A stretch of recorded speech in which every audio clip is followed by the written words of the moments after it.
먼저 다지약물관리사업 추진 현황에 대해서 배다희 주인님이 좀 간단하게 설명드리도록 하겠습니다. 주인님 부탁드리겠습니다.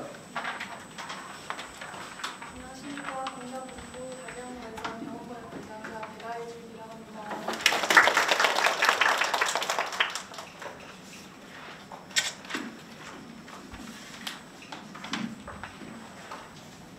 네, 지금부터 사업 추진 현황 및 안내사항 말씀드리겠습니다. 먼저 사업 추진 현황입니다. 참여병원 현황입니다. 기존 참여병원 55개에서 상하반기 총 2회 공모를 통한 신규 참여병원 19개가 추가되면서 현재 총 74개 병원이 다지약물 관리사업 병원 모형에 참여하고 있습니다. 이 중 상급 종합병원은 36개, 종합병원은 35개, 병원은 3개입니다.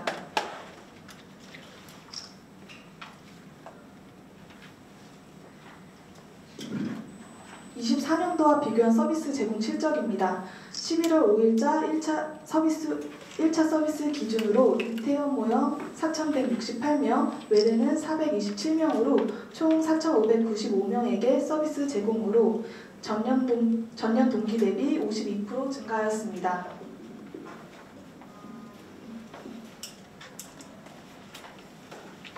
병원별 서비스 제공 현황표입니다. 인력난 등으로 사업 참여 불가하여 현재까지 11개 병원에서 서비스 제공을 못하고 있고 내부 사정 등으로 인한 병원 간 편차가 있음을 확인하실 수 있습니다. 화면에선 잘 안 보이실 것 같아서 인쇄물로 참고 부탁드리며 빠르게 넘어가도록 하겠습니다. 다음으로는 25년도 현재까지의 병원 모형 추진 현황입니다.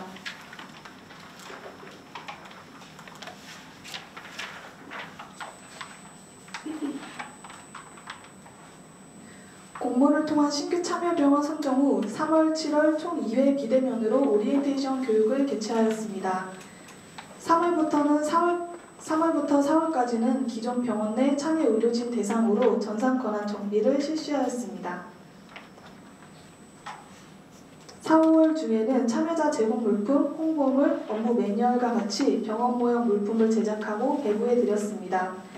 이후 5월부터 7월까지 신규 참여병원 등 서비스 제공 활성화를 위한 권역별 멘토링을 인천, 경기, 서울, 강원, 광주, 전라, 경상 지역에서 총 4회 개최하였습니다.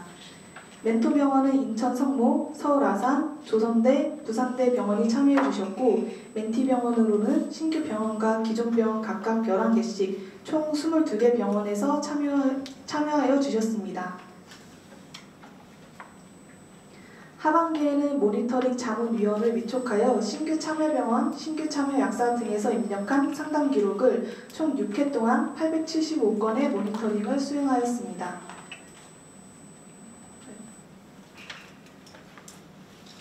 기존 연 1회 2월에만 실시하였던 신규 참여병원 공모 방식에서 참여병원 확대 목적으로 하반기에도 실시하여 상급 종합병원 4개, 종합병원 2개로 총 6개의 참여병원이 추가되었습니다.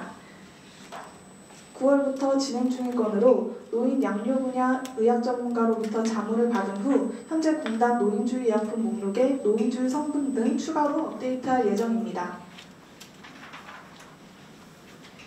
마지막으로 최근 전산 관련 변경사항 안내해드리고 발표를 마치겠습니다. 그동안의 상담기록지 관련 개선 의견을 취합하여 병원 모형 실무협의체에서 논의한 결과 업무 효율성 증진을 위해 상담기록지를 일부 수정하였습니다. 첫 번째, 외래 모형과 이태원 모형 공통으로 있는 복용 현황 점검 중 흡연, 음주 실태 조사 결과 입력값에 기존 예 아니오에서 확인 불가 선택지를 추가하였습니다. 두 번째, 중복투약 등 각각의 약물 점검 결과 유무를 묻는 항목에 의약품이 없습니다와 같은 이상 없음을 나타내는 선택지를 기본 세팅값으로 고정하였습니다. 항목에 해당될 경우에만 있습니다 등으로 선택을 변경하시어 해당 약물을 입력해 주시면 됩니다.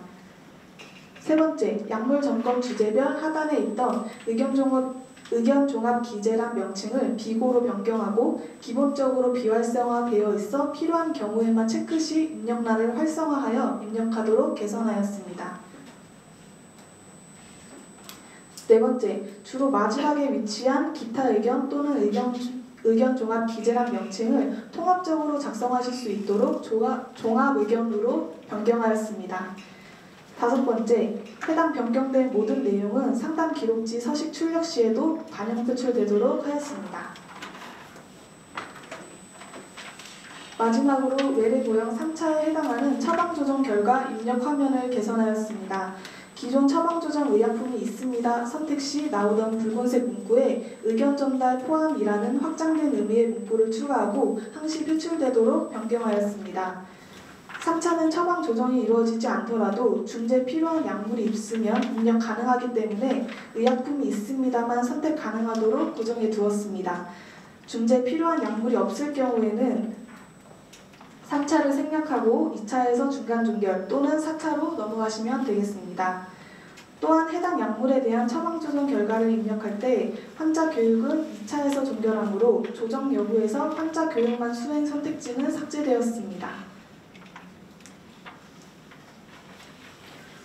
참여병원 모두 어려운 상황 속에서 서비스 제공하시느라 고생 많으셨습니다. 이상 발표를 마치겠습니다. 감사합니다.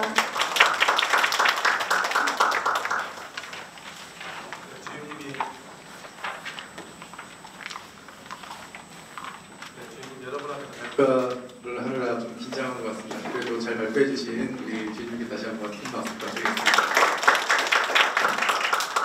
이번 시간은 전문가 특강으로 초고령 사유와 약물 사용, 최저가, 그 다음에 다제약물 관리 정착을 위한 고려사항을 강의 주제입니다. 환자의 안전한 약물 사용을 위해 다양한 연구 및 대외 활동을 활발하게 진행 중이신 서울대학교 이주연 교수님이십니다. 큰 박수로 부탁드리겠습니다.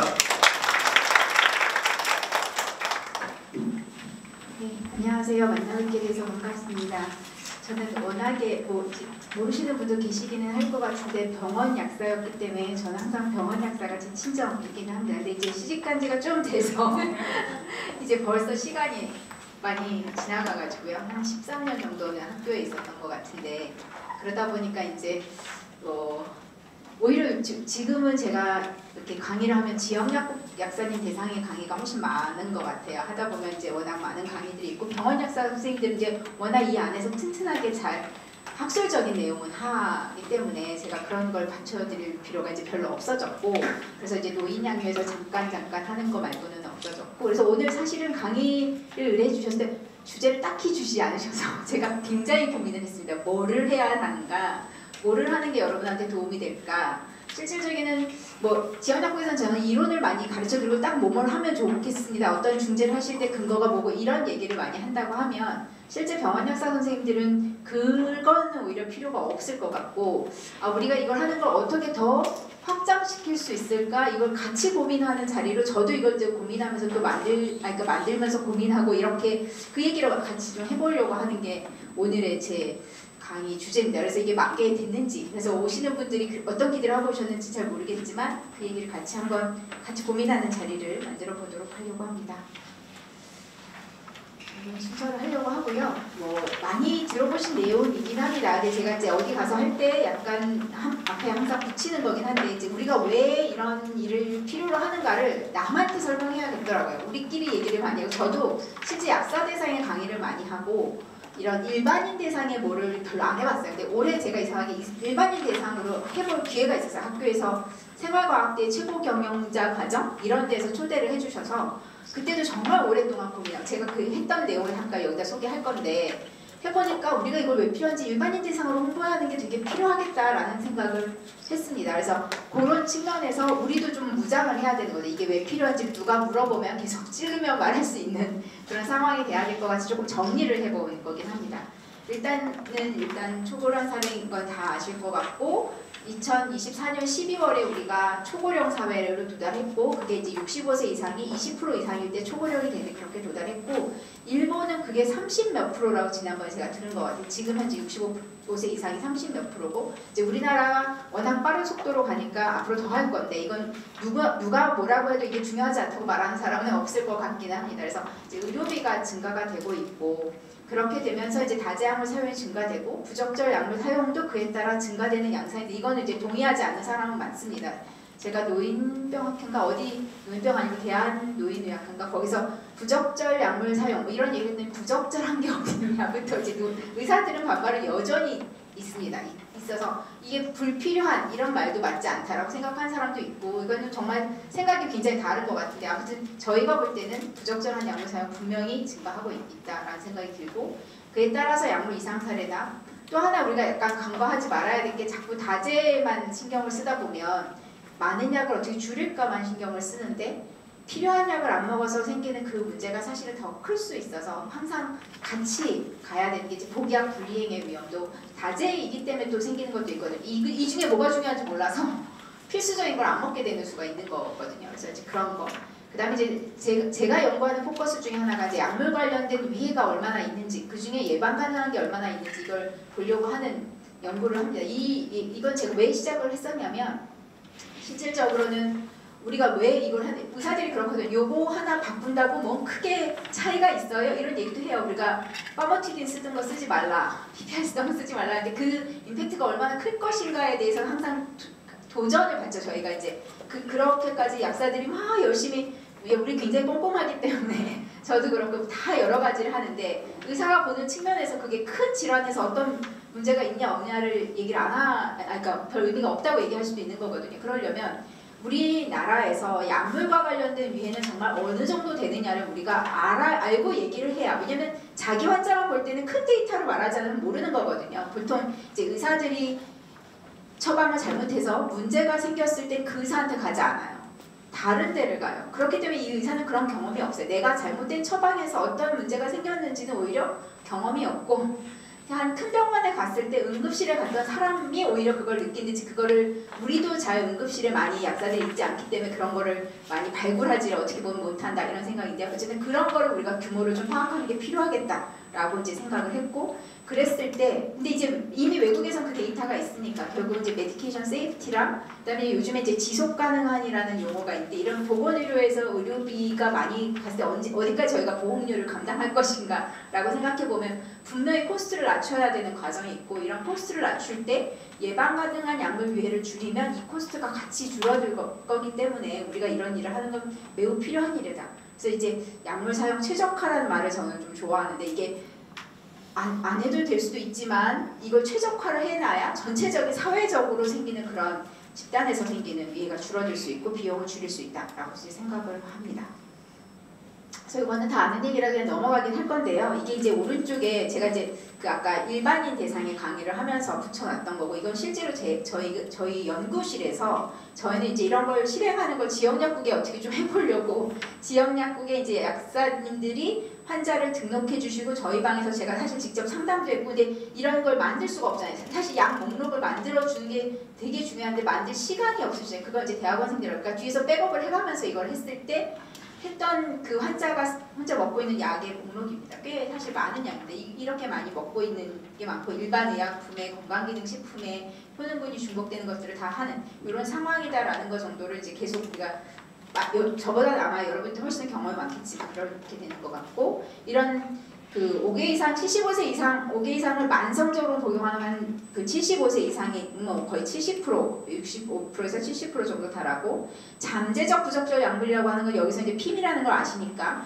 그런 것들을 복용하는 사람 저희가 지역사회 이제 입원해 있지 않은 지역사회에 거주하는 그 사람을 대상으로 봤을 때 노인으로 봤을 때 한 58% 요양시설에서는 한 76%꽤 많은 사람들이 여기에 노출되어 있는 건 맞다라고 볼 수 있을 거고 왼쪽의 그림은 그냥 뭐냐면 어떤 질환이 있을 때 그 사람이 몇 개 질환을 갖고 있느냐인데 이 보라색이 5개 이상 질환입니다. 맨 아래가 하트 페일리어인데요. 신부전이 있는 사람에서 다른 5개 질환이 있는 퍼센트가 한 거의 60% 된다는 얘기거든요. 그래서 이렇게 이제 다중이완이 많은 상황이다. 그러면 문제가 생길 수밖에 없다라는 얘기를 하고 그럼 왜 이런 부적절 다자물이 이게 생기느냐 이것도 제가 일반인 대상으로 하면서 좀 했던 얘기인데 결국은 전문의가 굉장히 많죠. 전문의가 다 분절되게 진료를 하고 있는 거죠. 질환마다 하고 있고 그렇게 해서 이제 다 방문하는데 우리나라 사실 주치의가 없기 때문에 그게 어디로 통일되지가 않습니다. 의료 정보도 통일되지 않고 환자가 누굴 가서 누구한테 의논할지도 모르고 본인이 어디에 가면 주치의를 찾은 다음에 가서 그 질환만 보고 오고 그러니까 통합해주는 사람이 지금 아무튼 없다라는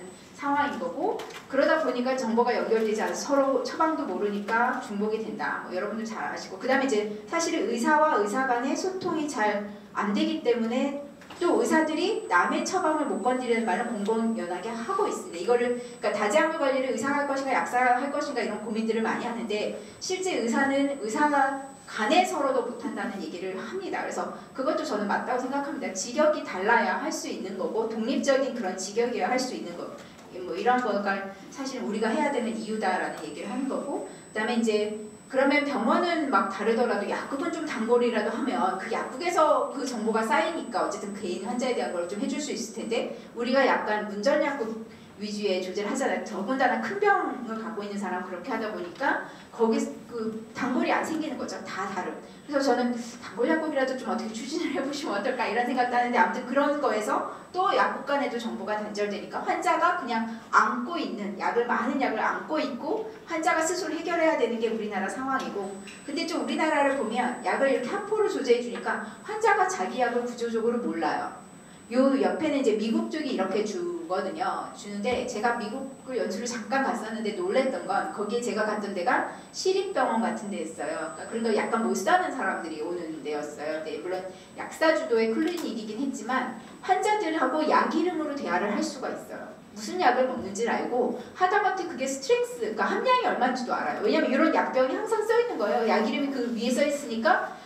그래서 전화 상담도 돼요. 이거 지금 몇 알씩 드시고 있었어요. 뭐 어쩌고저쩌고 하다가 그럼 이거를 좀 줄이게 제가 뭘 조절하겠습니다 하면 그 약 이름이, 그래서 우리나라 사람은 자기 약 이름을 있는 사람이 얼마나 될까라고 했을 때 이게 사실 조제 방식에서도 온 습관일 것 같은데, 근데 이거는 저희가 지금 제가 생각할 때는 기대하기는 어렵고, 이제 전자적인 도구를 가지고 하는 수밖에 없다. 환자가 머릿속에서 기억하는 건 도저히 쉽지 않은 상황이고, 거기다 이제 성품명, 상품명 이것까지 우리는 굉장히 복잡하기 때문에, 거기는 오리지널 아니면 다 상품명으로 제네릭으로 표시를 하기 때문에 사실 상대적으로 하기가 쉬운 반면, 환자가 우리나라는 사실 환자를 강화시키려고 해도 그러기가 쉽지는 않은 상황이라 누군가 서포트는 필요한 상황이다 라는 걸 보면 좋을 것 같고, 흔히 이런 걸 할 때 DUR에서 다 중복 걸러주는데 라고 하긴 하지만, 실제 DUR에서 대부분 걸러줄 수 있는 건 처방날 그 당시만 할 수 있기 때문에, 실제 환자가 복용하는 건 또 다르고 처방날 그 당시에도 그게 이제 완벽하게 이루어지지는 않고 있다라는 거고, 이제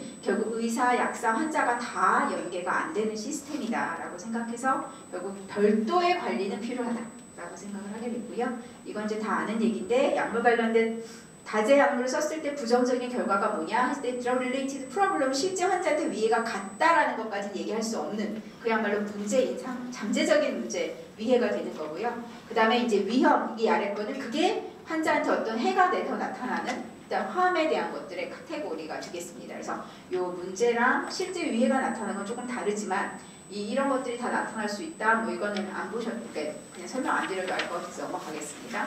그래서 이제 프리스크라이빙 캐스케이드나 이런 것도 아마 뭐 굉장히 많은 분들이 얘기해 주셔서 알 것 같은데, 그래서 한번 보시면 어떤 관절도 여러분들 아면 약사니까 다 압니다. 그래서 이런 것들을 이제 일반인한테 얘기하는 게 사실 필요해서 한글도 써보고 이렇게 하는 얘기가 그렇고요. 실질적으로 아주 리즈너블하게 이런 일은 가능한 부분들이다라는 생각이 듭니다. 그래서 이런 다제약물 관리를 하기 위해서는 환자에서의 발생한 문제를 바라볼 때, 어떤 사건이 그러니까 환자가 어떤 증상을 보일 때 그거를 약과의 상관성으로 누군가는 계속 그 관점에서 봐서 그거에 대한 의견을 줘야 된다. 그래서 우리 약사들이 필요한 거다. 그게 이제 계속 우리가 주장해야 되는 얘기가 아닌가라는 생각이 듭니다.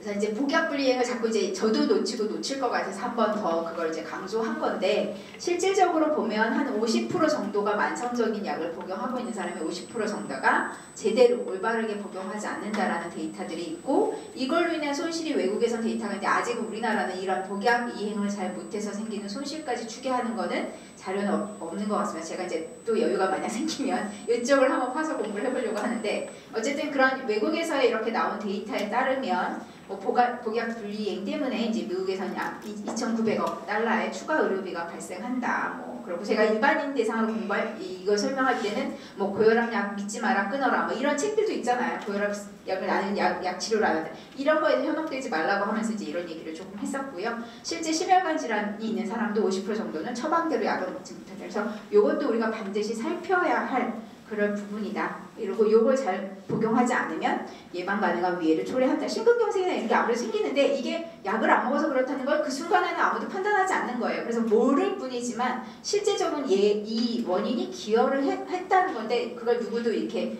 추적해서 이것 때문이야 라고 안 해서 그렇다고 생각이 듭니다. 그래서 이제 요것도 잘 아는 건데 결국 그래서 이제 메디케이션 위드아웃 텀을 할 때 이제 경제적 비용에 대한 얘기를 했습니다. 그리고 요 뒤에 거는 나중에 붙여진 거고요. 요 앞에서 있던 그런 거 이게 아마 42억인가 제가 그렇게 기억을 하는데 42조인가 그렇게 기억하는데 아무튼 이건 최근에 나온 데이터에서 비교적 최근에 나온 데이터에서 이제 OECD 국가에서 약물 관련된 사건으로 인해서 어보이더블한 회피 가능한 입원 이제 왼쪽 거고 그 다음에 입원 기간 중에 회피 가능한 재원 기간 연장 근데 이제 약물과 관련된 거고요. 이런 것이 이제 전체적으로 이제 미국에서 연간 72조 정도가 발생한다. 이게 이제 미국이 아니라 OECD 국가니까 글로벌한 이슈가 됐기 때문에 그 WHO에서 글로벌 페이션 세이프티 챌린지로 메디케이션 위드아웃 텀을 했고 제가 알기로는 4차가 지금 나오지 않은 상태입니다. 아직도 이거에 대한 얘기를 하고 있는 거라고 보시면 되고 거기에서 3대 분야가 이제 다제약물, 고위험, 그다음에 트랜지션 오브 케어 이게 이제 메디케이션 리컨실레이션 하면서 다 약사들이 지금 관여하고 있는 그 분야가 되겠습니다. 아까 제가 그 위해에 대한 연구를 해야겠다 이제 생각을 했었는데 어떤 분은 저를 말리셨어요. 그거 굉장히 오래 차트 보고 하지만 논문 하나밖에 안 나오는 거 아니야? 실제 그렇거든요. 정말 많은 노력을 하는데 논문으로는 하나밖에 안 나오는 거니까 교수로서는 수득률이 없습니다만 근데 저는 그래도 그걸 하고 싶은데 그래도 기회가 좋게 신평원에서 이제 서울대병원 하고 이제 같이 연구를 하고 제가 그 설계나 이런 것들을 저희가 같이 할 수 있었고 저희 대학원생하고 이렇게 해가지고 설계하고 이때 4개 병원이 같이 했고요. 4개 병원이 약사님들이 다 차트 리뷰를 했어요. 6,000명에 대한 차트 리뷰를 했어요. 랜덤으로 셀렉션해서 차트 리뷰를 했고 그때 근데 문제는 약물 관련성을 평가하는 걸 얼마나 정확하게 할 수 있느냐가 이제 문제잖아요. 근데 그게 이제 오페라 트라이얼이라고 하는 유럽에서 한 트라이얼에서 이런 드럭 릴레이티드 어드미션 어주디케이션 가이드라고 하는 약물로 인한 입원을 판정하는 도구를 이렇게 만들어줬고 그 도구에 따라서 저희가 판정을 했고 인간성 평가도 했고요. 그렇게 했더니 약물 관련된 응급실 방문이 이때 그 인과성 평가에서 파스블 프로버블 설튼이잖아요. 프로버블 이상으로 했을 때만 14.3%. 제가 이걸 처음 연구를 했던 케이스였고 파스블 이상 했더니 30%가 나오는 거예요. 너무 높잖아요. 그래서 약간 이거 우리가 잘했나부터 마음이 약간 불안해서 그 당시에 제가 그냥 프로버블로 결과를 내자. 그래서 그냥 프로버블로 14.3%의 프로버블을 냈고 이때 예방 가능성을 했을 때는 76%. 예방 가능성은 이제 용량이 너무 높으냐, 만약에 이제 뭐 드러그 인터랙션이 이거에 기여를 했느냐, 뭐 이렇게 해서 평가를 약물 관련된 문제로 평가될 수 있으면 그게 예방 가능하다고 보는 그런 방법이었거든요. 그랬을 때 3분의 2 이렇게 나온 거에 3분의 2가 약물 사용과 관련, 약물 사용으로 인한 부작용에 관련된 거였고 3분의 1이 오히려 과소 처방에 의해서 그래서 3분의 1, 3분의 2 정도가 그렇게 돼서 과소 처방도 우리가 봐야 되는 그래서 나온 처방만 볼 게 아니라 이 사람한테 필요한 건 뭐였을까? 이것도 같이 생각을 해볼 필요가 있겠다라는 거고 이제 그 카테고리가 어떤 원인 때문에 응급실을 방문했을 때 이 약물 관련성이 있었던 게 어느 게 제일 많았냐 이제 보면 낙상, 골절, 저혈압, 어지럼증, 실신 이거 이제 하나의 카테고리 저희가 묶었었고요. 그다음 출혈, 그다음에 뇌졸중 아마도 뇌졸중은 과소 사용일 거예요. 환자가 적게 쓰거나 이제 수온도가 나빴거나 실제 필요한데 안 쓴 경우, 뭐 저혈당, 신부전 악화, 철식 악화 뭐 이런 것들이 있었습니다. 이제 그런 게 있었고 그 이유 중에 이제 많은 부분이 부적절한 약물 선택, 그다음에 복약 수능도 과소 사용 뭐 이런 것들이 있었습니다. 그 다음에 했던 거는 이제 이거는 요양시설에서 제가 이제 관심 분야 중에 하나가 또 요양시설인데 요양시설에서 이건 분당의 노인병센터, 노인의료센터에 입원한 그래서 분당에 입원한 사람의 케이스를 가지고 그 입원이 얼마나 약물 관련성이 있었는지를 봤어요. 그러니까 전체 병원의 약물 관련성 보는 거 너무 커서 이제 일단 요거부터 저희가 보게 됐는데 이때는 이제 파스블 이상으로 했어요. 똑같은 도구를 갖고 했고 파스블 이상 할 때 32%. 그래서 그 다음 연구도 그렇고 대략 입원 응급실 그러니까 응급 입원만 하는 응급 입원 이렇게 했을 때 약물 관련성이 대략 30%가 거의 비슷하게 연구마다 나오는 걸 볼 수가 있었고요. 그래서 여기에서 네. 그렇게 됐고, 요거는 이제 저희 말고 이제 레지던트가 이건 저희 방에서 이제 연구를 해서 이제 해외 논문을 실었고, 그런 게 이제 요양시설에서 썼던 약물과도 관련성이 있었다라고 돼 있고, 이제 여기에 이제 입원했을 때 왔을 때 문제는 어큐트 키드니 인저리나 그 정신적인 문제, 그 다음에 블리딩이나 하이퍼나트리엠, 이건 이제 병원과에서 디텍션이 가능한 그런 부분이었는데 그렇게 됐고, 그 다음에 이제 또 다른 노인의료 센터 입원 환자, 아까 요양시설만 했는데 전체 입원 환자에서 봤을 때도 한 26.3, 30%보다 조금 안 됐지만 그 정도 나왔고, 한 절반 정도가 예방 가능하다, 이런 수치로 나와줬습니다. 이건 이제 레전트가 했던 연구였고요. 그 다음에 이제 지금도 저희가 하고 있는, 현재도 하고 있으면서 일부는 데이터를 내고 있는 게 퇴원한 환자.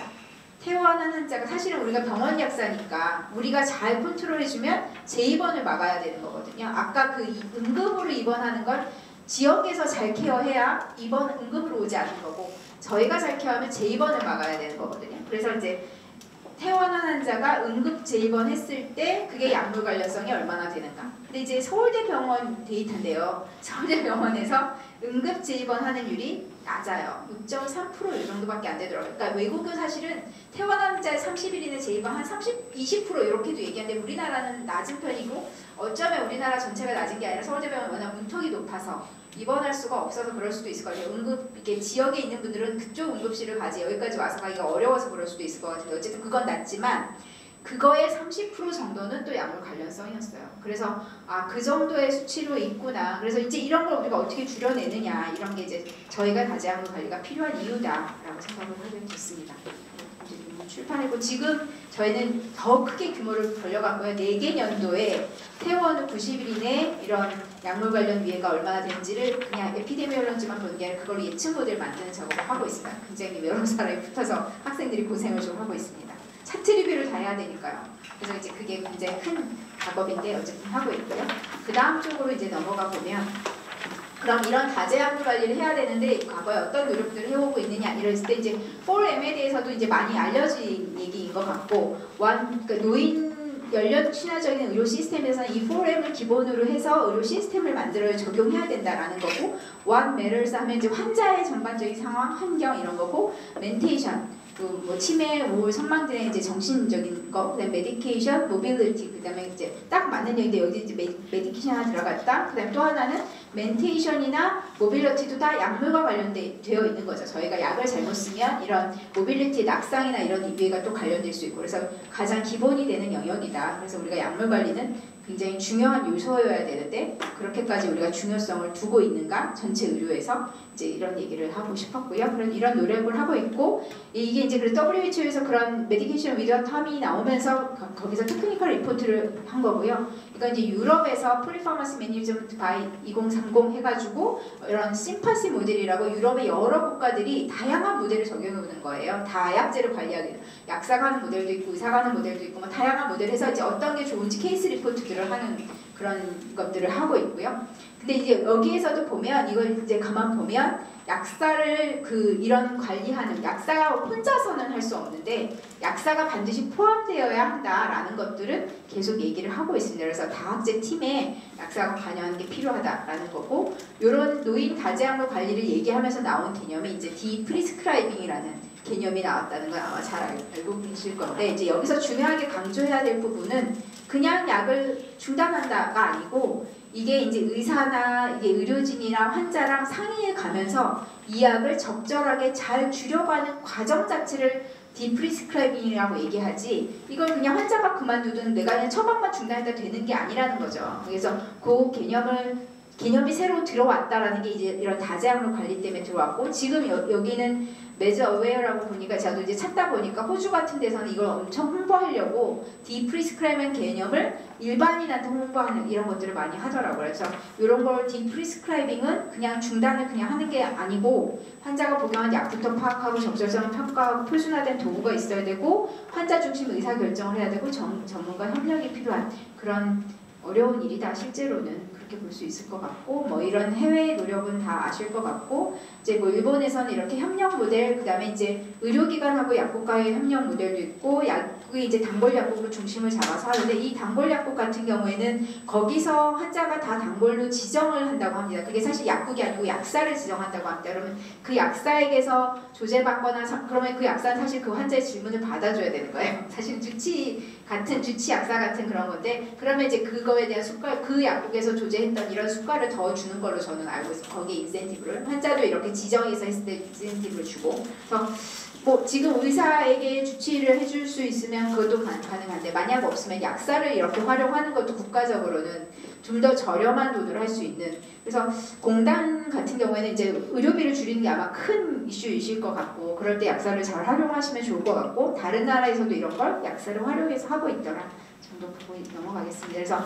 이제 제가 사실 여기 이걸 막 찾아서 넣은 거는 공단 사업 이전에도 병원에서는 계속 이런 노력을 해왔다. 노인의료센터도 있었고 거기에 약사들이 인벌브된 게 2001년, 2003년이고 그거의 경제적인 효과나 이런 것들도 이미 하고 있었고 다행히 이런 노력 때문에 공단에서 또 크게 벌려주셔가지고 굉장히 다재학물 관리 사업이 커지면서 하고 있다라는 거고 그래서 이런 것들에 대한 평가와 노력들을 해왔고 이런 평가들이 필요한 그런 상황이다라는 거고 지금은 그래도 많이 보편화됐다고 생각이 듭니다. 이것이 이제 메디케이션 리컨실리에이션까지 같이 가고 있습니다.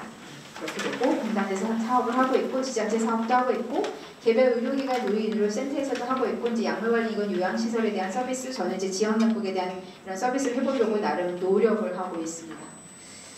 그 다음에 이제 다재학물 관리 모델이 확산되는 건 저도 이제 기사로 이제 저는 보는데 한 70곳 이상 확대가 돼서 지금은 이제 양적인 확대는 된 것 같고 그 다음에 이제 수가 선진화하는 활성화가 필요하다 이런 얘기 이제 병원 약사에서도 계속 해주시고 했고 제가 또 봤던 기사는 이제 ASP처럼 백진 부회장님도 얘기하셨던 것 같은데 ASP처럼 이런 약물 관리에 대한 어떤 시범 사업 이런 것들을 크게 해볼 수도 있겠다. 그래서 좋은 생각이라는 생각이 들었습니다. 그래서 일단 양적인 확대는 하고 있다라고 생각이 들고요. 요거는 제가 이제 병원 무용을 그때 중대 김정화 교수님이 연구 책임자를 했고 그 이후에 있는지는 제가 모르지만 그때 2022년 때 분석을 했을 때 왜냐면 이때 저희가 막 시작을 했을 때고 시작한 지 한 2년 만에 병원 무용은 2년 만에 분석을 한 거라고 저는 기억을 하는데 그러다 보니 저도 분석하면서 이거를 시행하시는 분들 이렇게 분석할 것이라는 걸 알고 기록하셨을까?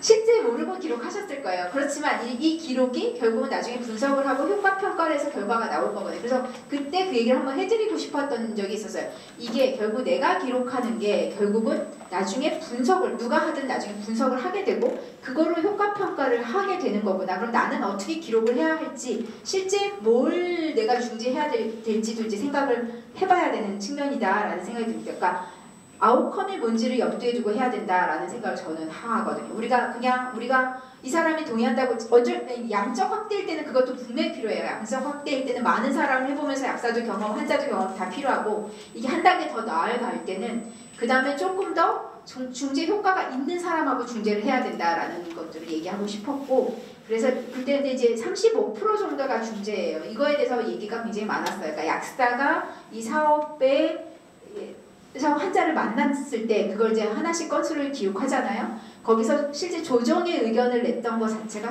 수용이 아니고 조정의 의견을 낸 게 35%인 거예요. 그러니까 약간 약물 관련된 문제가 발견된 사람이 어떻게 보면 35% 정도 됐는데 이때 당시에 이렇게 보면 기록하는 양식을 조금 다 애매한 거예요. 어느 분은 여기다 근데 이게 진짜 나중에 분석하기 좋게 기록하셔야 된다는 생각을 저는 합니다. 내가 하는 말을 남들을 분석할 때 어떤 사람이 여기다 적어놓고 어떤 사람이 여기다 적어놓고 이게 조정을 했다는 건지 아니면 내가 발견한 문제이기만 한 건지 뭐 이게 명확하지 않은 경우들도 있어서 이제 이게 아마 다음에도 또 한번 하실 거라고 생각합니다. 그때를 대비해서 이제 하실 때 이런 걸 잘 적으시면 좋겠다. 그래서 이 35%가 너무 적은 거 아니야? 적어도 50%는 해야 되는 거 아니야? 이런 말들이 위에서 있었습니다. 근데 제가 볼 때는 우리가 했을 때는 이 정도가 나올 수 있지라고 이제 생각을 했는데 그냥 저희 약사가 아니고 이런 걸 안 했던 사람 밖에서 볼 때는 우리가 사업을 하고 돈을 주고 하는데 반타작은 나야 되는 거 아니야? 그 환자 중에. 근데 이제 여기서 빠진 건 뭐냐면 우리가 이렇게 하는 거는 환자를 페이션트 임파워먼트라는 단어를 제가 뒤에 쓰는데 그거에 약사가 기여한 거가 되거든요. 약사가 그런 환자를 만나서 적어도 점검하고 문제가 없다는 걸 알아놓은 것조차도 사실은 의미는 있습니다. 그래서 모든 사람이 문제 있기는 쉽지 않고 실제 모든 환자가 그렇습니다. 그게 다 있으면 정말 큰일 나는 세상이에요. 그래서 약사가 그냥 그렇게 보고 한번 검토해서 문제 없다라는 것들을 해놓은 것만으로도 사실은 의미가 있어서 그렇지만 이제 뭐 이런 의견이 있어서 그것도 저희가 잘 방어해야 될 부분이다라는 생각이 듭니다. 그래서 조정률이 있고 이게 병원 간의 차이는 있었습니다. 그래서 이제 요걸 조금 이제 새로 시작하는 병원이나 할 때는 염두를 두시면 좋겠다 이런 생각을 좀 했었고요. 거기서 이제 그 어떤 유형을 했느냐 중단이 많았고 변경, 그다음에 용량 제한 변경, 약물 추가라는 것도 이제 누락이 됐을 때 추가하는 거니까 그런 거 이제 복용법을 이제 변경해 준 거 이런 것도 있었고요. 어떤 사유였느냐, 그러니까 드러글레이트 프로블럼이 뭐였냐 했을 때 의외로 적응증 없음이 많은데 이 당시에 이게 카테고리에 잘 없었어요. 적응증 없음 제가 넣어달라고 몇 번 중단해도 지역 약국에서도 이제 그런 걸 잘 생각을 못 하는데 그쵸? 우리가 옛날에 했을 때만 해도 이 약은 왜 이게 불필요하다는 얘기잖아요. 적응증 없음이라는 게 불필요하다는 얘기인데 그런 얘기를 잘 안 했던 거죠. 의사가 처방했으면 일단 필요한 약을 전제하에 막 했었던 거에 비해서 노인에서는 이제 부적절하다는 지금은 필요 없다는 이런 개념이 있기 때문에 이게 가장 많았습니다. 사실 많고 그다음에 이제 부작용이나 유사 효능 이런 것들이 있었다. 그래서 그런 얘기를 조금 드리고 싶었던 부분이 그거고요. 여기서 이제 또 한 번 저희가 강조해서 아마 다른 데서도 공유했을 것 같은데 그러면 이게 DUR로 대체할 수 있는 거 아니에요? 라는 질문에 저희 이제 답을 해야 되는데 많은 이 별표를 표시한 부분이 DUR로는 대체할 수 없는 처방 조주입니다. 적응증 없음을 DUR로 어떻게 해결을 할 것이며 약물 부작용도 지금 DUR로는 해결할 수 없는 부분이고 용량용법 오류도 지금 DUR에선 최대까지만 보고 있기 때문에 할 수가 없는 부분이고 약물 상호작용은 병용 금기만 들어있고요. DUR에 상호작용, 용량, 감량이나 이런 거에 대한 건 없거든요. 그래서 이것도 다 해결할 수 없는 뭐 수능도 낮은 누락 이런 거 다 없다 이렇게 얘기하면서 이제 결과 발표를 했던 것들을 한번 같이 공유드리고요. 그 당시 했을 때 그럼 어떤 게 약사가 약물 조정하는 거랑 관련이 있는가라고 했을 때 뭐 여성이고 80세 이상이고 20종 이상의 처방약을 하고 있고 신기능이 나쁘고 항콜 이상 약제를 하고 있고 뭐 일단 이런 경우에는 조정할 게 아무래도 많았다 이런 얘기인 거거든요. 그래서 이제 타겟팅하는 게 그 다음에 중요해서 서비스 중재의 향상 방안을 생각하려면 대상 환자 어떻게 선정하느냐. 제가 알기로 병원 모형은 공단에서 선정해 드리지 않고 병원 자체로 하는 거라고 했기 때문에 병원 자체에서 이런 선정을 어떻게 할 것인가에 대한 고민과 이제 개선이 계속 있으셔야 될 것 같고 또 하나는 적극적인 조정이 필요한데 제가 이렇게 보면 지역약국 약사님들은 물론 이걸 의사하고 다 소통은 안 하더라도 적는 걸 굉장히 많이 적어오시는 게 약간 문제일 때가 있고요. 반면 병원 약사님들은 많이 알아서 고려할 지점이 너무 많아요.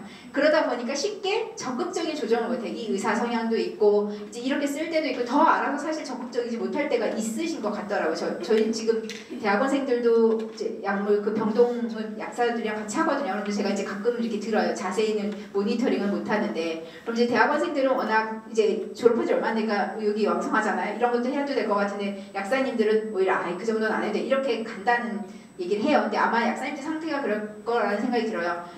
이럴 수도 있는 것들을 많이 봤기 때문에 오히려 이제 자기 검열이 굉장히 강화되는 거죠. 근데 약간은 적극적일 필요가 있는 부분도 있어요. 이게 의사가 받아들이거나 안 버리건 우리가 관리하고 있는데 그게 이제 레셔널레만 정확하게 말하면 우리가 보고 검토하고 있기 때문에 이런 건 한 번 더. 근데 그때 제일 중요한 건 제가 뭐라고 얘기했냐면 소통하는 방법이야. 이거 틀렸는데 아닌데 이게 아니고 저는 이렇게 생각하는데 혹시 이게 이런 것 때문이 맞을까요? 이제 제가 물어보는 형식으로 한다든지 존중해가면서 환자에서 이렇게 하는데 이렇게 그 소통하는 방법만 잘하면 얼마든지 물어보는 게 오히려 낫다라는 거죠. 약사도 이런 고민을 한다. 그리고 의사도 그것 때문에 나도 한번 다시 고민한다. 이렇게 생각할 수 있으니까. 그래서 그 의사소통이 중요합니다. 그 말을 어떻게 예쁘게 하는지 제가 그래서 대학원생들로 그걸 말을 잘 예쁘게 하고 너가 지금 대학원생이니까 아무거나 다 물어봐도 된다. 가서 예쁘게만 말해라. 이제 이렇게 얘기를 하고요. 그다음에 요번에 하면서 제가 이걸 좀 찾아본 게 있어요. 아까 그 심파시 거기에서 다제약물 관리랑 또 약물 위해 감소를 위해서 EU가 어떤 권고사항에 대한 얘기를 했는데 시스템 관점에서 접근을 해라. 그래서 다학제 임상 정책 리더십이 있어야 되고 대규모의 그런 폴리파마시 리뷰를 할 수 있는 실행계획을 갖춘 정책이 필요하다라는 걸 지금 다재약물 사업으로도 하지만 이제 앞으로도 할 수 있는 그 다음에 이제 다학직 팀이 있어야 된다. 역량을 구축하기 위해서 다학직 팀을 활용해야 되고 전문가 협업 부정이나 이런 것들을 해야 되고 그 다음에 보건 의료인은 환자에게 최적의 결과를 제공해줘야 되는 내 만족이 아니라 환자를 위해서 해야 된다라는 거 되게 중요하고 그 다음에 이제 약물 시작 시점하고 그 다음에 정기적인 약물 검토가 있어서 적정한 다제약물을 이제 촉진하는 그런 것들이 무엇보다 중요하다라는 거고 이번 환자 같은 경우에는 그게 이제 약물 부작용 또는 약물로 인한 증상이 입원 원인인지를 기록을 통해서 일상적으로 모니터링돼 우리가 안 하고 있는 부분인 것 같습니다. 제가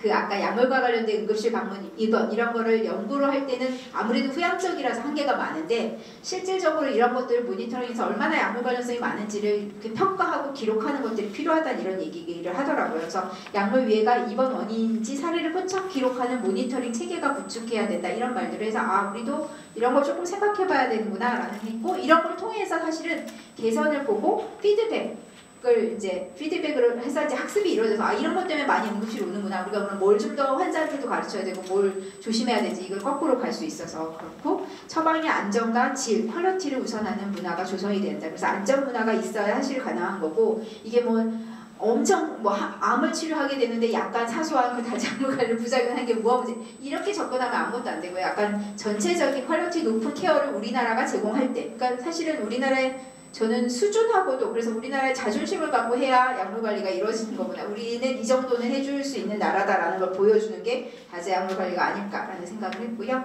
그 다음에 이제 환자를 의사결정의 핵심 주체로서 통합하고 환자의 역량 강화 이거 되게 페이션 임파워먼트인데 되게 중요하다는 생각이 듭니다. 그래서 환자의 인식을 높여주고 그거를 잘할 수 있는 게 약사인 거죠. 한번 우리가 가서 상담을 할 때 그러면 약물 검토에서 뭐가 없어도 환자에게 대한 뭐를 강화시켜 줄 것인가 앞으로 환자에게 뭐의 약 관리를 잘할 수 있게끔 우리가 해줄 것인가 그걸 또 하나의 지표로 저는 삼을 수도 있다라고 생각을 하고 있고요. 그 다음에 이제 이런 적정 환자가 이걸 이해하고 할 수 있는 모바일 앱이나 뭐 도구도 적합할 수 있는 것들을 하는 게 좋다. 그다음에 변화를 결의하는 데이터를 활용하는 게 좋다. 뭐 이런 거 한번 읽어보시고 근거 기반 접근을 채택하되 실행 편향을 유지해야 된다. 그래서 뭐 굉장히 중요한 과제다라는 얘기를 여기서 하고 있고 이런 걸 했을 때 많이 이제 최근 입원 감소들이 개선을 보이고 있는 것들도 이제 있다라는 거고 뭐 이런 근데 지침이 그 국가에서 있는 데는 별로 여기도 5개밖에 없었다 이런 지침 같은 거나 근거 기반을 지향하지만 여기도 뭐냐면 근거가 제한적일 때는 일단 행동에 무게를 둬야 된다. 이런 걸 했을 때 사실 근거 창출하기가 굉장히 어려운데 그래도 해야 된다라는 얘기를 하고 있고요. 실행을 대발할 도구나 도구를 이제 활용하고 개발해서 공유해야 된다. 그러니까 실제로 이런 걸 할 때 도와줄 수 있는 뭐 이런 도구들을 많이 해야 되고 이런 모바일 앱을 가지고 환자 교육에도 쓰고 약사도 필요하고 뭐 이런 것들을 해야 되고 이런 모범 사례를 확산해야 된다 이런 것들이 있습니다.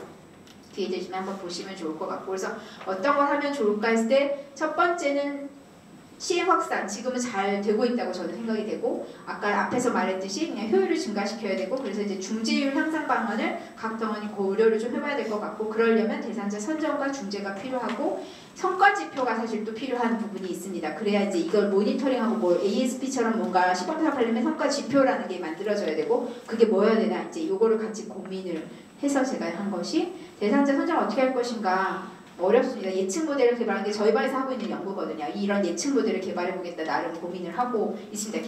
개인 연구를 하고 있고 근데 외국은 이렇게 매드와이즈 리스크 스코어 이런 것들이 개발이 상업적으로 되어 있어요. 상업적으로 되어 있어서 제가 학교 가서 봤던 처음에 이런 연구를 하게 된 게 이런 매드와이즈 리스크 스코어를 이용해서 하이리스크 환자만 퇴원실 복약수도 했더니 어떻게 됐더라고요. 이런 얘기를 하고 있는 거예요. 그래서 우리가 어떤 환자별로 스트래티파이에서 이 환자에서 어떤 서비스라고 여기서 어떤 서비스 이거는 이제 이 아산에서 했던 프로그램 제가 갖고 온 것 같아요. 글씨가 저도 이제 작아서 잘 안 보이지만 그럼 여기서도 어떤 중재 대상을 발굴하기 위한 시스템을 갖춰놓은 거죠. 그러니까 각 병원마다 어떻게 발굴할 것인가를 좀 고민을 해주시는 게 앞으로 연속성 있게 가지 않을까라는 거고요. 이제 이런 리스크 스코어를 가지고 활용했다라는 연구들이 꽤 있습니다.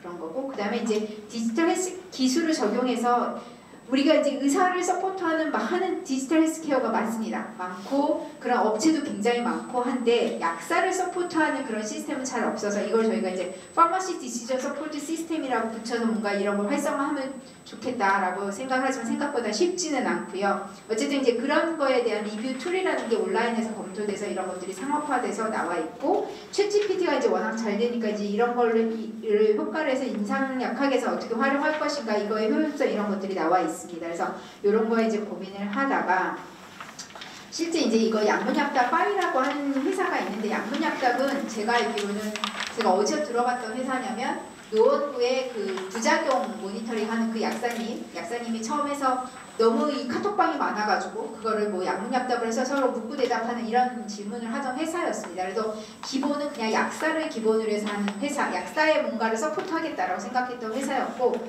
이 분들이 제가 이제 사실 몰랐을 때 다자학물 관리 사업하는 거에 대해서 AI로 뭔가를 하는 모델을 저는 이걸 대한약사에서 그걸 설명해 줄 때 제가 만났어요. 그래서 근데 제가 뭐를 하고 있었냐 챗GPT를 이용해서 약물 검토 도구를 그 전문가용으로 만드는 걸 제가 혼자 하고 있었거든요. 어떻게 할 수 있는가 제가 연구년일 때. 근데 제가 해봐야 이게 그러니까 잘 하기는 해요. 얘가 챗GPT가 제가 만든 룰을 넣고 제가 만든 도구를 넣고 학습을 좀 시키면 잘은 나오는데 이걸 누가 쓰게끔 고도화 시키기가 어려워요. 좀 써도 편하게 해야지 그냥 내가 그냥 학습하듯 공부하듯이 할 때는 아무나 써도 되는데 그런 고민을 갖고 있던 상황이었는데 여기서 그걸 하는 걸 보고 제가 갖고 있는 도구를 다 드릴 테니 우리 것도 만들어주세요. 이제 이렇게 해가지고 사실은 시작을 했고 그게 이제 통합약물 관리 공단 그분들은 이제 약간 이 통합약물 관리랑 이게 좀 다른 거라 생각하고 지금 별도의 탭으로 만들어진 공단 거는 공단에 입력하기 좋게 만들어져 있고요. 통합약물 관리는 제가 생각하는 저는 사실은 이게 단계별로 접근해야 된다고 생각하거든요. 약물 검토를 하려면 이게 적응증이 있는지부터 시작해가지고 효과도 확인하고 안전성도 보고 뭐 이렇게 접근해야 돼서 그 단계별로 저는 그림을 그렸고 그거대로 지금 실행하게끔 만들어주고 있고요. 그래서 요거를 저희가 효과 평가도 실제로 했거든요. 최근에 전문가라고 생각하는 교수 3명, 노인 약사 이렇게 해가지고 평가를 해서 5개 문제에 대해서 답을 저희끼리 달았어요. 각자 다른 걸 이제 모아봤더니 조합이 생기죠. 모든 사람이 똑같이 5개씩 만드는 게 아니고 어떤 분은 7개 만들고 어떤 개는 뭐 이런 그걸 조합을 만들고 그다음에 얘한테 그걸 똑같이 훈련해서 했을 때 얘가 제일 잘해요. 정답 세트 왜냐면 약사들도 이렇게 봤을 때 생각을 놓치는 부분들이 있잖아요. 그래서 얘가 거의 80에서 90% 그러니까 정답 세트 자체가 여러 사람 걸 조합을 했기 때문에 한 사람의 그 능력은 아닌 거였거든요. 그랬을 때 사람의 능력보다는 잘 나왔다라는 생각이 드는데 이제 문제는 굉장히 많은 걸 다 짚어줘요. 우리도 생각할 수 있는 것들 다 짚어줘서 그걸 다 환자한테 실행하면 안 되는 거예요. 이걸 사실은 환자 대상으로 만들라는 또는 의사가 의사 쪽에 하자 이런 요구는 많은데 그거에서 한 번 더 판단하고 약사가 이 환자에서 그게 필요한 건지를 생각하는 게 필요한 거예요. 그건 내가 환자한테 대화를 해보고 내가 검토를 해보고 약사의 인사이트로 그거를 봐서 요 중에 나는 뭐를 해야지 라고 할 수가 있는데 단지 처음에 분석하는 거 굉장히 빠른 시간에 할 수 있다라는 거. 그래서 효율화라는 게 그거예요. 약사가 시간이 엄청 많이 드니 수가도 엄청 많아야 되고 그러면 좋겠지만 돈이 모자라니 제 생각에는 이거 왜냐면 돈을 많이 들어가는 순간 확산이 어렵겠다는 생각을 했고 이걸 그래도 빨리 약사들이 빨리 할 수 있어서 또 누구나 할 수 있고 그 다음에 이제 요 베이스를 가지고 상담 능력과 이제 보는 그런 통찰력 이런 게 생기면 할 수 있지 않을까 해서 이제 만들어진 도구가 되겠습니다. 그래서 지금은 이미 쓰고 있는 단계고요. 뭐 경기도 약사랑 서울시 약사님 다자약물 관리하는 사람들한테 쓰게 하는 것들을 지원해주고 있고 해서 병원 약사님들도 지금 몇 분은 테스트를 해보는데 병원 약사님들이 가장 점수는 짜게 줘요. 제가 보니까 너무 많은 걸 했다 이렇게도 돼 있긴 하더라고요. 아무튼 그런 것들이 있습니다. 나와 있고 그다음에 성과 지표를 만드는 게 필요하다 그래서 시간이 되는데 이제 성과 지표 그래서 이 자료를 만들면서 저도 고민했어요. 다자약물 관리의 성과 지표는 뭐여야 하는가라는 것들을 했을 때 이제 성과 지표라는 게 있어야 저희가 계속 개선하고 이 사업이 지속되는 부분을 아마 공단이 이미 있으실 수도 있기는 한데요. 제가 그냥 혼자서 병원 자체에 있어야 된다는 생각이에요. 공단의 사업의 성과 지표 말고 병원에서도 다자약물 관리를 계속 하셔야 되는 거잖아요. 하고 뭐 이 사업이 아니더라도 우리가 환자를 위해서 그동안 해왔던 노인 환자에 대한 서비스를 지속하려고 하면 뭐를 지표로 하면 좋을까 했을 때 이제 약물 사용과 관련된 지표가 있고 임상 결과에 대한 지표가 있다고 생각했고 그럼 이제 사용과 관련된 지표는 이게 이제 많은 예시 중에 하나예요. 아까 그 지표로 나와 있는 그런 것 중에 그냥 하나씩이고 이런 식으로 전후 뭐 했을 때 모니터링 하면 되는데 이건 이제 전산이 많은 도움이 필요하기는 하죠. 이런 거 추출해 낼 수 있고 그렇지만 이제 이런 모니터링 차원에서 우리가 서비스를 이런 거 시작했을 때 적어도 이 병동에서 이런 것들 얼마나 줄였냐. 근데 이걸 지표로 했다는 건 내가 중지할 때 이걸 타겟으로 한다는 얘기랑 또 같아요. 내가 지표를 하는 순간 이런 걸 줄여서 그렇게 환자한테도 효과가 있을 만한 중요한 걸 지표로 삼아서 그걸 액션을 하는 것들이 필요하겠다. 그 다음에 이제 이런 약물과 관련된 입원율 그래서 요거를 좀 더 약물과 관련된 응급실 방문이나 약물과 관련된 재입원 이런 것들을 어떻게 좀 빠르게 할 수 있을까? 그걸 저희는 이제 연구로서 노력을 하고 있어요. 그래 그게 나중에 서베일런스 도구로서 활용을 하면 좋으니까 이제 그런 식의 걸로 해보면 왜냐면 매번 리뷰하기는 어려우니까 이제 그런 것들을 보는 거고 뭐 이런 과정 지표에서 실제 검토를 얼마나 했냐도 되게 중요한 거예요. 입원한 환자 중에 매드렉을 받은 사람 몇 분이고 1차적으로 저는 이게 만족되는 게 더 우선이라고 생각합니다. 이게 될 때 그 다음에 이제 질 지표를 또 만들어서 방향성을 제시하는 거거든요. 지표가 이제 그런 거 또 이런 것들 이건 예시에 다 할 수 있는 거예요. 뭐 경제적 지표나 이런 것도 해서 병원별로 적절하게 만드는 게 필요하겠다라는 얘기를 했고 이 똑똑한 약물 관리는 아까 제가 일반인한테 썼던 그 자료를 그냥 드리는 거예요. 그래서 일반인을 교육할 때 요즘에는 언제 그러니까 시작할 때 교육도 중요한데 환자한테 언제 중단해도 되는 약인지 계속 먹어야 되는지를 의사한테 물어봐라. 이게 그 메디케이션 위드함에서 일반인 대상의 광고거든요.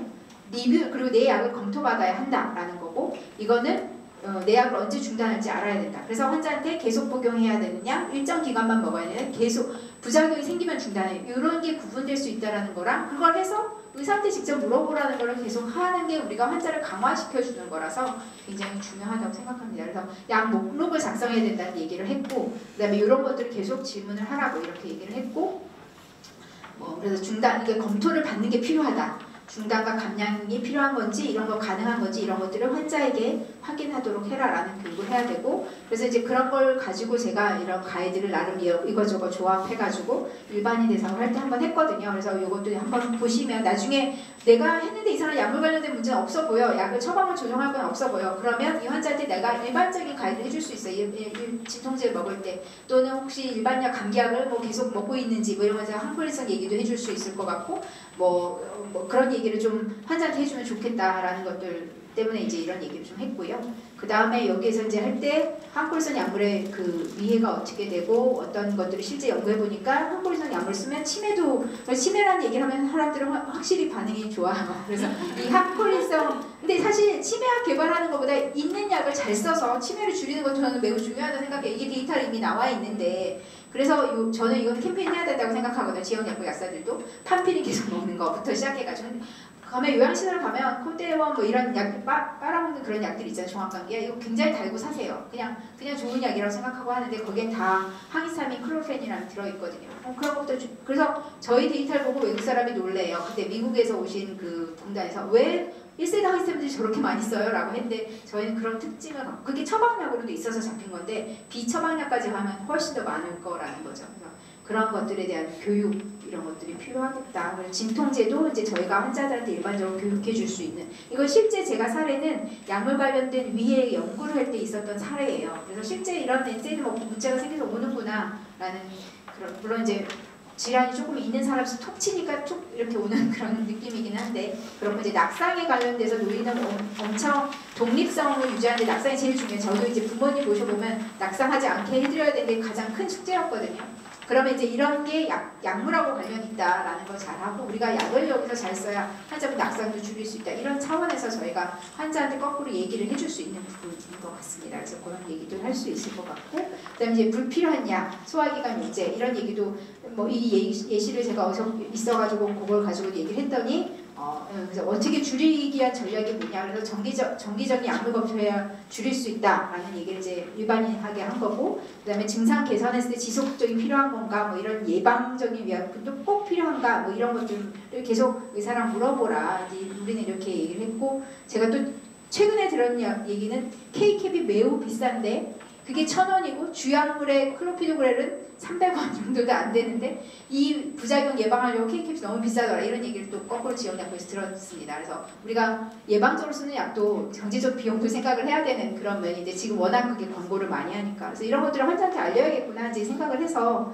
그런 약목록 작성하는 얘기도 이제 이렇게 했고 일본이나 이런 걸 했다는데 여기서 중요한 건 일반인들이 이게 그 자기 개인정보 보호가 중요한 게 아니고 모든 의료진이 이걸 알아서 편하게 쓸 수 있어야 환자분을 지켜줄 수 있다라는 걸로 자꾸 일반인을 설득해야 된다라는 생각이고 네, 그렇습니다. 이런 거 필요하고 그다음에 이제 또 하나는 일반인 교육할 때 증상이나 이런 게 있으면 약물과 사용하고 관련이 있을 수 있다. 이런 교육을 해주면 환자가 좀 더 약에 민감하게 생각을 하고 할 수 있겠다. 그래서 일반인 교육하는 내용을 했고 그래서 제가 생각해 보니까 저도 이런 교육을 한번 해봤지만 병원에서 우리 의사들 일반인 대상 강의하잖아요. 약사들이 이런 강의 하시면 좋을 것 같아요. 그러면 약사가 얘기하기 때문에 아 약사가 이게 약사의 역할이구나 라고 얘기할 수 있을 것 같거든요. 그래서 일반인 대상에 그거를 해보시기를 부탁드리면서 마치도록 하겠습니다. 수고하셨습니다. 같은 내용을 열정적으로 강의해 주신 교수님께 다시 한번 큰 박수 부탁드리겠습니다. 교수님은 진짜 말씀이 빠르고 정확하셔서 교수님 안 했으면 래퍼로